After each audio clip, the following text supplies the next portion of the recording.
Hello and welcome. It is Eric Erickson here, the Eric Erickson Show across America. The phone number is 877-973-7425. In the first hour of the program, if you were not here, this is the third hour. There are 3 hours. You should stay for all three. If you need the podcast or the live stream, you can text the word show to 33777. Now, by the way, speaking of numbers to text, I haven't put in the recipe today, and I will. I have mastered Krispy Kreme bread pudding. Oh, have I mastered it? Mm-hmm. But you can use any donuts. Glazed. It's fantastic. And I will send that recipe out this afternoon or this evening. I got to write it up. I've been recipe testing it. You can text the word recipe, singular, just the word recipe, to 33777, and I will send you just sign up for the list. It's very easy. There is no charge. You just sign up for the recipes, and I will email you the Krispy Kreme donut bread pudding recipe along with the dark chocolate bourbon sauce, and it's incredible. And I'm not a dark chocolate eater. I like milk chocolate. Milk chocolate is the actual good chocolate. For some reason, there are some people who like dark chocolate. We call those people odd. No offense to my mother-in-law who loves dark chocolate. But I don't like dark chocolate. But my gosh, dark chocolate and cream and a little splash of bourbon on top of Krispy Kreme bread pudding, and the chocolate balances out the sweet of the bread pudding. It just makes the perfect combination. I will send all that out to you. Text recipe to 33777. Now, in the first hour, as I was saying, before I got distracted by food, in the first hour, I was talking about the Democrats, and it's bad for the Democrats, y'all. It's just bad. What's this email coming through? The polling on DeSantis. Oh, man, it's bad. Bad. This is not a good poll because this poll was about a 2-week-long poll, which is terrible. But DeSantis is 24 points ahead of Nikki Fried and 16 points ahead of Charlie Crist. But it's a bad poll. Nonetheless, the Democrats are going to have hell to pay in November. There is a growing wave for the GOP. And if the GOP takes over, Joe Biden's going to have a real problem on his hand. Because even CNN cannot now avoid the topic. Well, Brianna, this is a very real, very substantial investigation of potentially serious federal crimes. We are seeing federal prosecutors in Delaware do exactly what you would expect to see federal prosecutors do in this situation. They're talking to witnesses, they're bringing people into the grand jury, they're issuing subpoenas, and I would expect, as Evan reported, they're now gaining steam, and they need to make a decision, I think, in the at least intermediate future. This case has been going on for 4 years, and there is a realistic chance this could result in federal charges. Of course, then we'd be in unprecedented political territory, not legal territory, but a situation of having potentially the Justice Department prosecuting and trying to imprison the son of the president.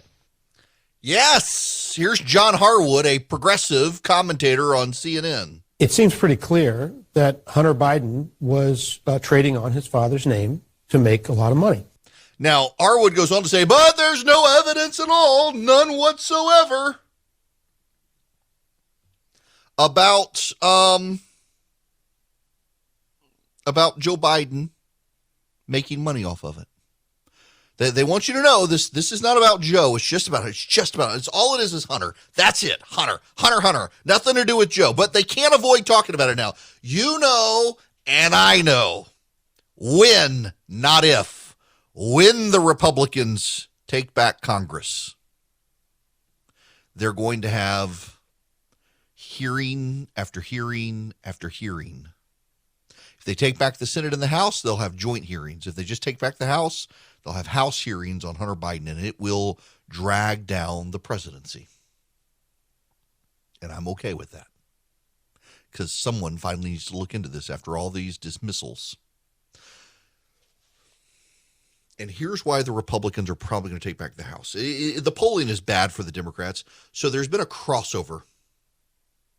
Polling crossovers are rare. And when you have polling crossovers and they are sustained in politics, they tend to be more rare. What I mean by a polling crossover is an X in the polling. So Joe Biden's approval and disapproval have crossed over back in August in Afghanistan, and they're not coming back. They're not crossing over again. It takes time. So his disapproval is now higher than his approval.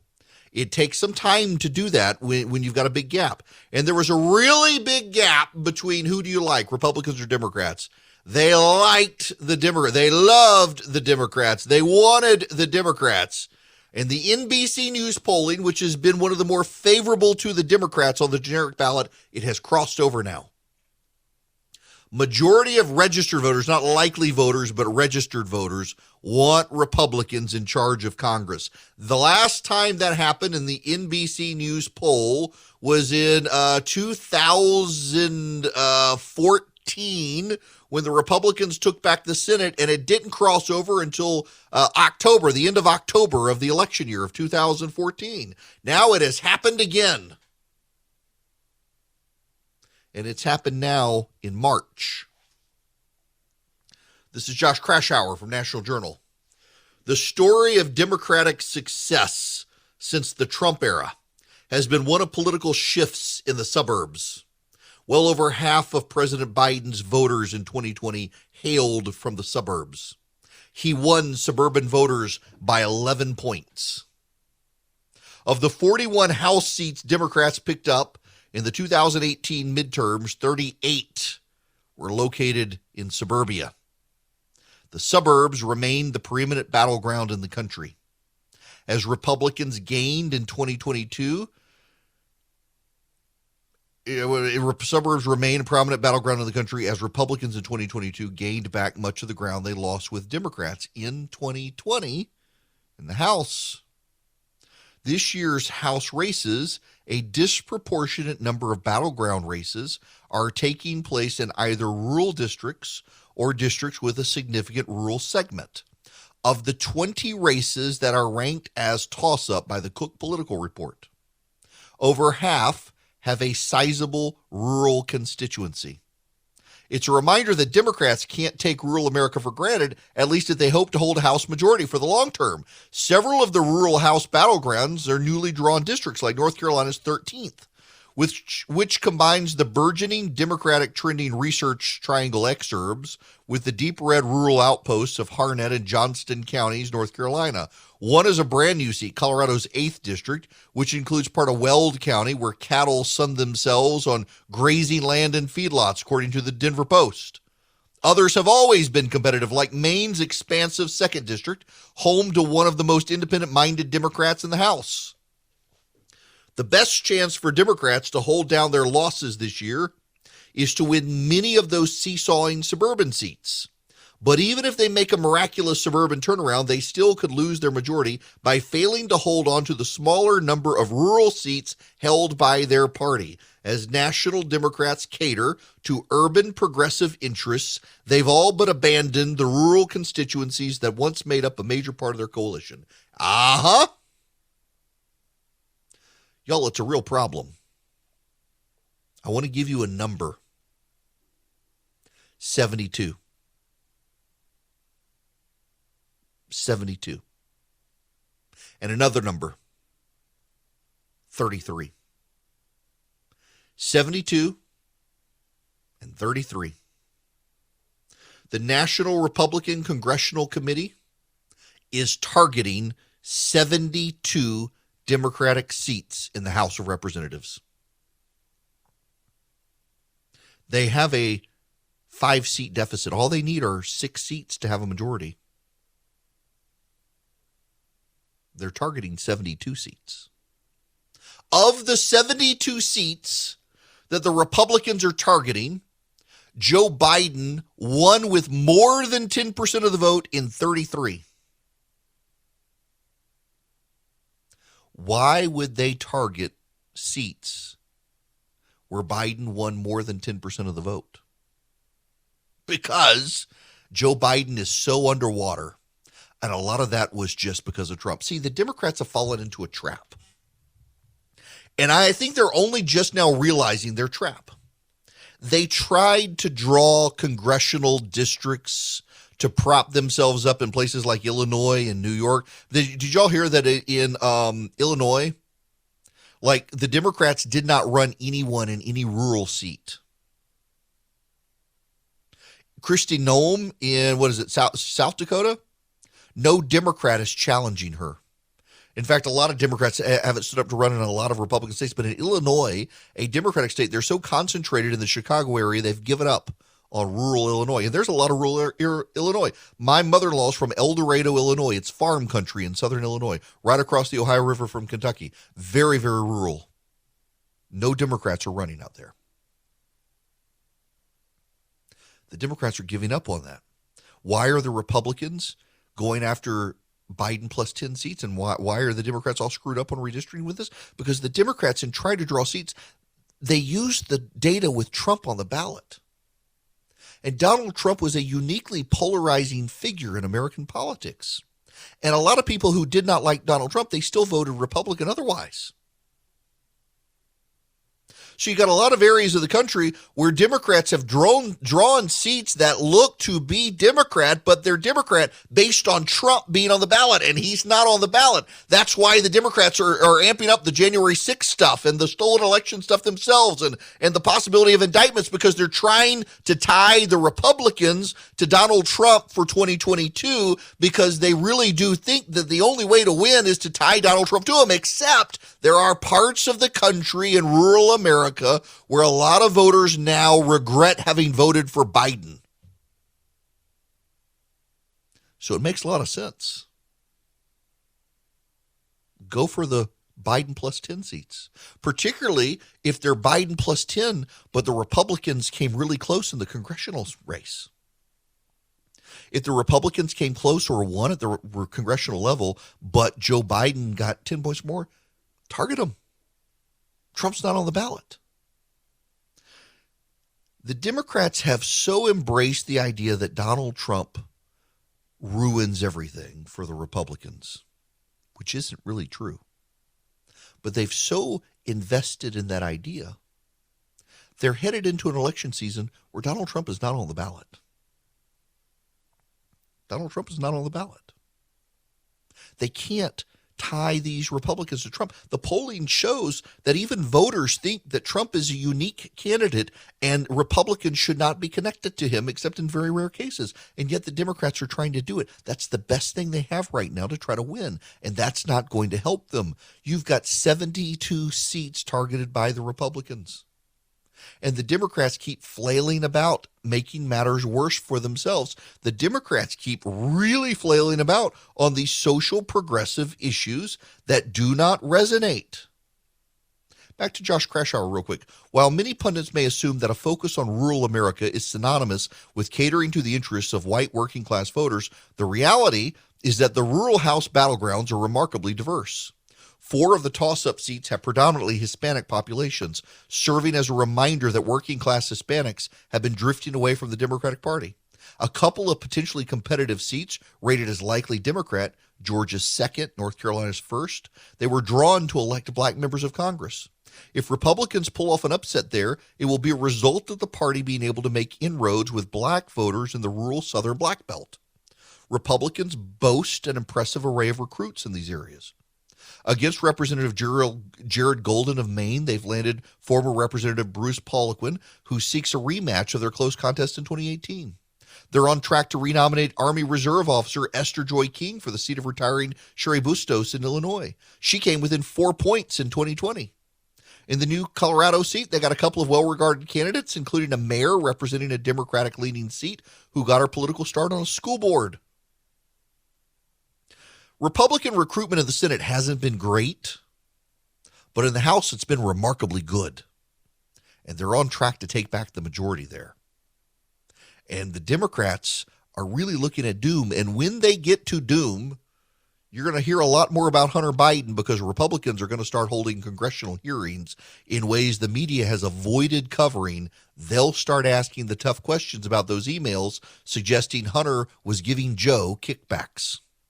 Okay, I want to state something that should be obvious that may not be obvious for people. I like a high thread count sheet, but if the threads are crap, the sheet's going to be crap no matter how many threads you need. It's amazing how people want to highlight that. And the reason I highlight this is because Boll & Branch makes high quality sheets, and they're not a bajillion thread count either, but their threads are super high quality. They use 100% organic cotton threads.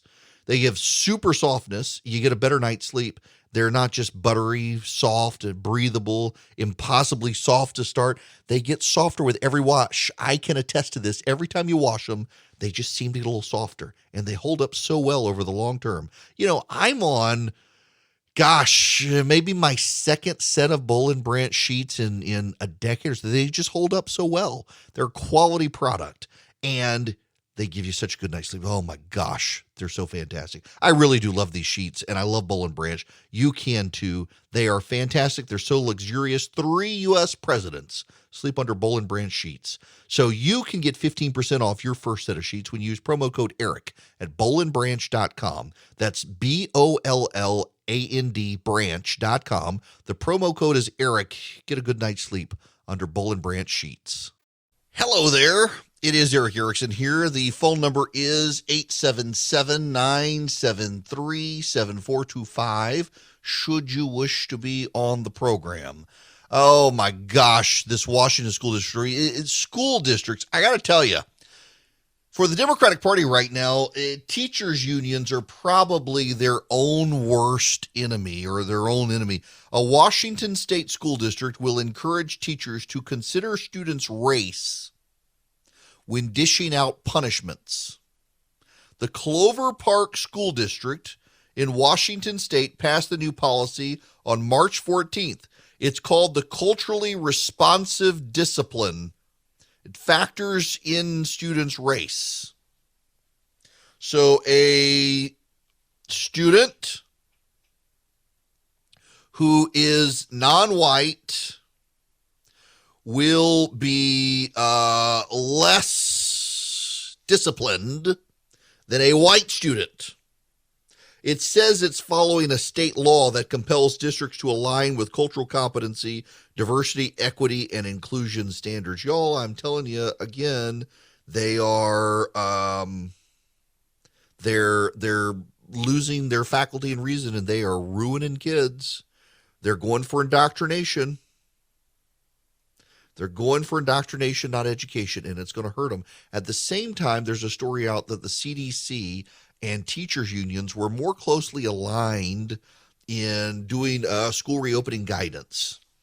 This is from Fox News. Republican lawmakers who sit on the House Select Subcommittee on the coronavirus crisis are releasing a report Wednesday revealing a Centers for Disease Control and Prevention official's testimony, claiming the agency coordinated with teachers' unions at an extraordinary level in crafting a school reopening guidance, despite the agency's earlier claims that such coordination were routine and non-political. In the interim report, exclusively reviewed by Fox News Digital, Republicans wrote that emails between the American Federation of Teachers, the White House, and the CDC showed that the AFT's cozy relationship with the Biden administration's political leadership at the CDC positioned the union to impose line-by-line edits to the reopening guidance, despite the CDC's past practice to keep draft guidance confidential. The teachers' union's playing a role. Unbelievable. Hello there. I don't watch a ton of TV, and I feel like I should watch more. Honestly, I'm one of those people where my brain never really stops. I mean, it just always spins. And I'm always usually thinking about work. I mean, I love my job. I love doing this. I want to grow. I want more stations. And my brain just never, ever stops. And there's a danger there, of course. But, I feel like vegging out in front of the TV, which is something I used to do. I should get back to it. And I've tried to watch a few more shows, and I've seen some terrible ones. That HBO has some show out, The Gilded Age. It's by the guy who did Downton Abbey. It's just the acting was terrible. The writing was terrible. I made it through the end of the first season, and I left hoping that they all like jump off a building in the Great Depression or something. It wasn't a good show. But so Amazon has taken the Lee Child's Jack Reacher series and turned it into a TV show. Now, you may be familiar with Tom Cruise. You're all familiar with Tom Cruise, but Tom Cruise did 2 or 3 Jack Reacher movies. And I thought they were fine movies, honestly. I didn't think they were terrible movies. But the problem is that Tom Cruise is no Jack Reacher. Amazon has come out with a TV series on its streaming service, Amazon Prime, about Jack Reacher. The problem with the Tom Cruise movies is that Jack Reacher is a giant. Jack Reacher is a very, very large man. And the books constantly reference how big his hands are. One of the books says they're as large as dinner plates. Another says he's got fists the size of Thanksgiving turkeys. Tom Cruise is a short man with small hands. Trump-sized hands, the Democrats would say. And so it didn't, the movies were fine, but it really didn't work. Well, Amazon has come along now and done this TV series, Reacher, and I like it. It's got a guy, his name is Alan Ritchson, and he is a really big dude. And he plays... he's been in a couple things. I guess I'm looking now. I guess he was an Abercrombie and Fitch model at one point. He's been in a couple TV shows, Titans, and he was on the CW in the Smallville series. He apparently had some role in one of the Hunger Games movies. But this dude plays Jack Reacher the way Jack Reacher is in the books, slightly on the spectrum and a very big dude. And it's just a good show. You got to, listen, this is not an intellectual show. You just got to get into the show and enjoy it. Some people will quibble with some of the terminology and some of the gun language they use and the like, but it's a good show. I've enjoyed it.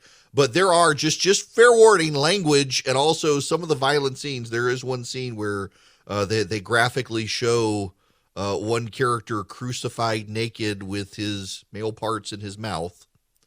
You're dealing with bad people in this show, but I gotta say, I think I like it.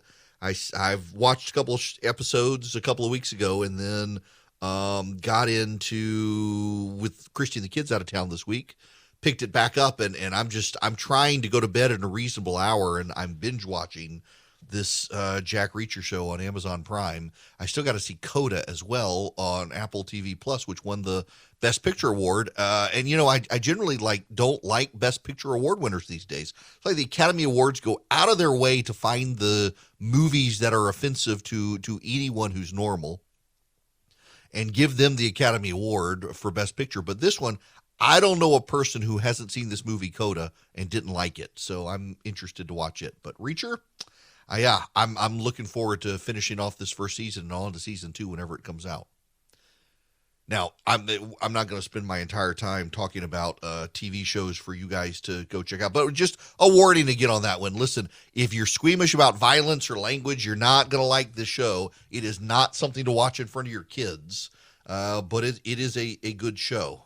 Meanwhile, what I want to talk about is the NFL.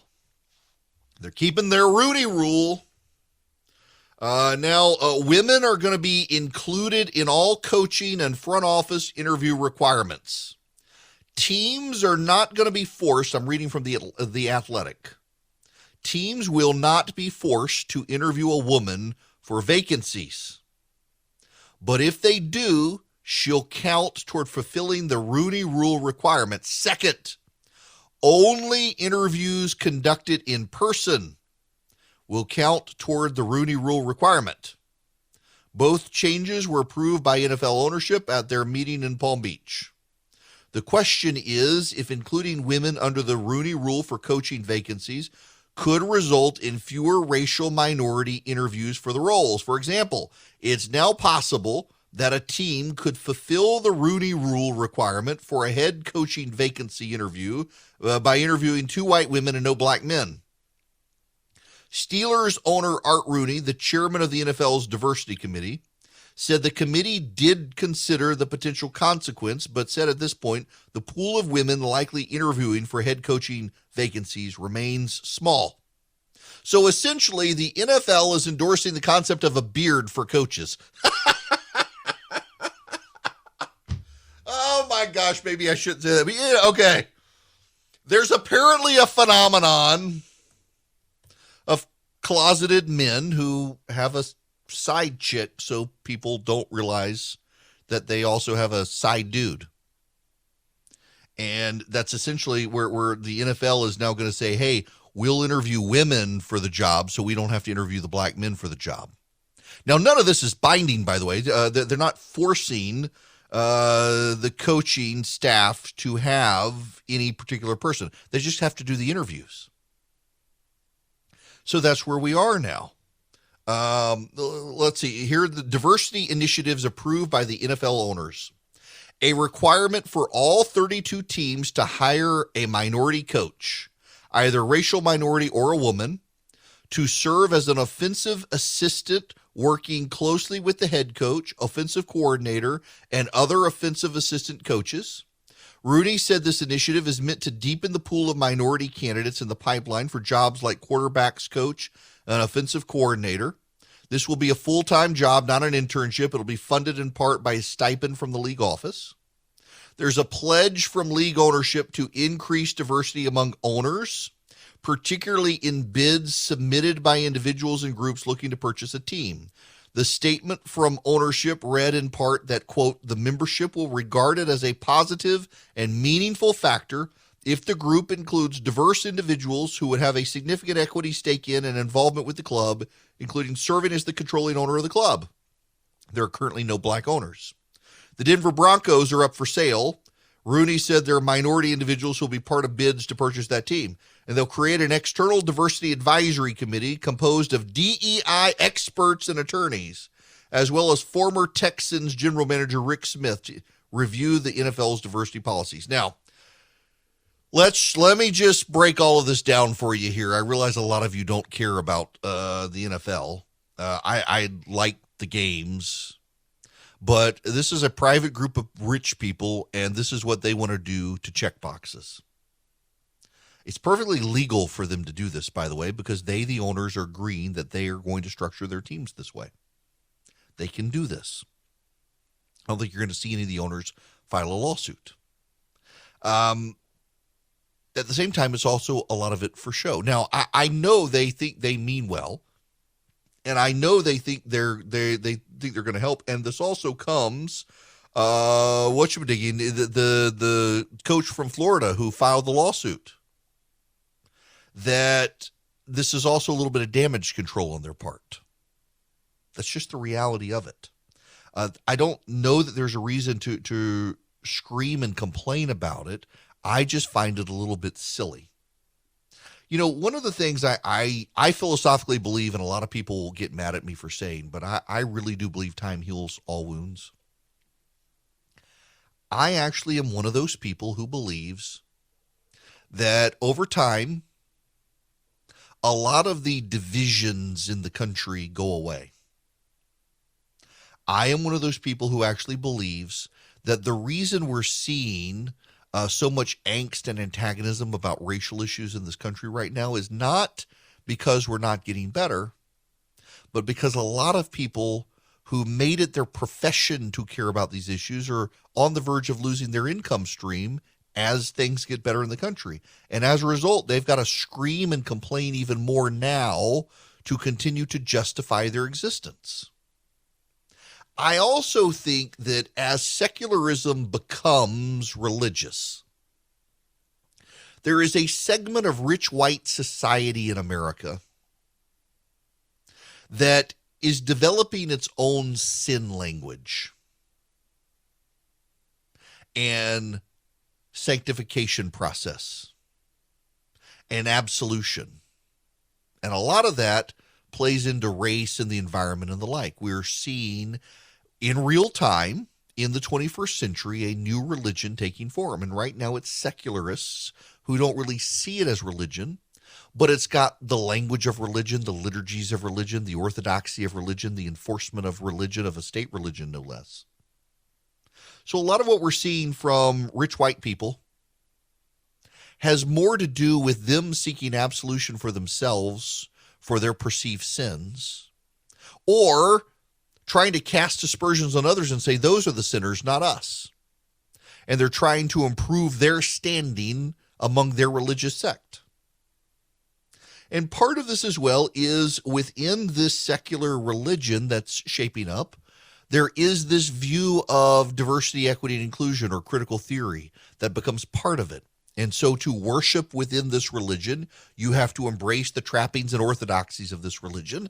And part of the trappings and orthodoxies of this religion are to message and signal in some way that you care about diversity, equity, and inclusion in ways that other people don't, to elevate you and the stature of your religion above the others. You see, within Christianity, which is the dominant religion on planet Earth, Scripture says there's neither Jew nor Greek, there's neither male nor female. Before God, we are all equal. Within the secular religion, they reverse this, and there absolutely is Jew, and there absolutely is Greek, and there absolutely is male, and there absolutely is female, although those are interchangeable and you get to pick. But we have to elevate race and ethnicity and gender and sex above all other things. Secularism is a mirror image, I think, of real religion. And when you got rich people who own football teams, they embrace this sort of nonsense, and it makes them feel good. It makes them feel like they've done something. Like, for example, the environmentalist who buys the battery-powered car. They don't care that the power that's going into the car comes from a coal-burning power plant, because you can't see that when they drive their electric car around. You see them in their electric car, and they look more virtuous than you with their no carbon footprint. That's a carbon footprint that they prefer not to think about. It's all about signaling of their virtue and their righteousness, and the NFL owners are no better than that. It's mostly a group of liberal old men with a lot of money to spend who aren't going to the massage parlors down in Florida right now. So they got to do something with their money, and they got to do something with their time, and they got to do some damage control from the current lawsuit pending against the NFL. And this is what they're doing. It makes them feel good. It makes them seem connected to their new religion. And it also pushes back against some terrible PR they've had about race relations lately, and also about the women folk. They got to placate them too. The high priestesses of the religion got to be placated and bought off, and that's what they're doing. You may not like it. There's no reason to complain about it. You're not an NFL owner. It's probably not going to change the game that you watch on TV, really. Patriot Mobile is a cell phone provider. I got an email yesterday from a friend of mine that says, off the record, do you really recommend Patriot Mobile? I said, yes, I do. So with Patriot Mobile, you get to pick the towers, essentially, that you want to use. So I've got an AT&T phone, and with Patriot Mobile, my phone there, I use the Verizon towers. So I've got good cell service wherever I am with one phone or the other. I give some people one number, some people the other number, and it works. It really does. And I get good discounts, not because I'm an advertiser, but because I'm a gun owner. And I want to support them anyway because I'm a conservative. You know, I actually called them and used my name and discount just to go through the process. Didn't even tell them it was me till we get to the end and I'm using my name, which got a little awkward. But I wanted to go through the process because I want to be able to honestly recommend them to you, and I do. And you take a portion of your profit, they take a portion of their profits and give to the conservative movement. And they're explicitly Christian conservative. I know the guys. They live their faith and their values in public, and they want you as a customer to increase their profits, and then they're going to give a portion of their profits to the conservative movement, and they'll give you free activation by using my name. What you do is go to patriotmobile.com/Eric, patriotmobile.com/ERICK.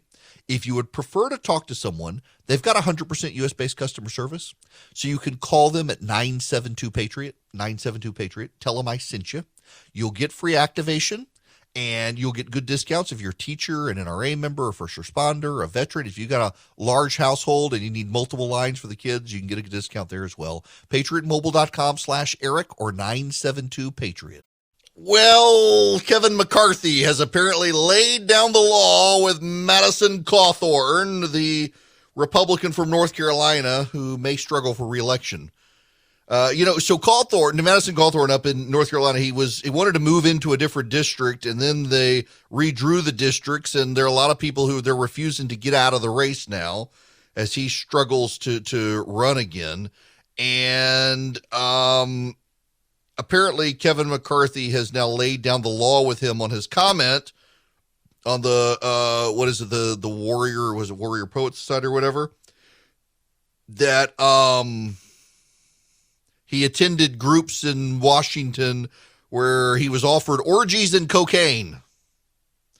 McCarthy, this is from Melanie Zanona for CNN, and that McCarthy says he told Madison Cawthorn during a meeting today that the freshman had lost his trust and he needs to take steps to turn his life around or else there could be consequences.